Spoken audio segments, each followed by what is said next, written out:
আসসালামু আলাইকুম রহমতুল্লাহ। সুপ্রিয় দর্শক শ্রোতা ভাই বোনেরা, কাছে কিংবা দূরে, দেশে কিংবা প্রবাসে, যে যেখান থেকে আমাকে দেখছেন সবাইকে আন্তরিক শুভেচ্ছা ও অভিনন্দন।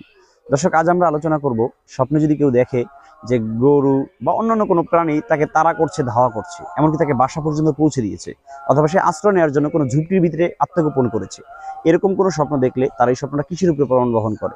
এটা কি তার জীবনে অনাবিল সুখ শান্তি বয়ে আনবে, নাকি তার উপরে অকল্যাণের অনিষ্টতা চেপে বসবে? এই বিষয়টি নিয়ে বিস্তারিত কথা বলবো আমরা সুলেমানি খাবনামা, তাবির সাদেক, ইসলাম আর ফালনামা সহ বিভিন্ন প্রকার নির্ভরযোগ্য কিতাব থেকে।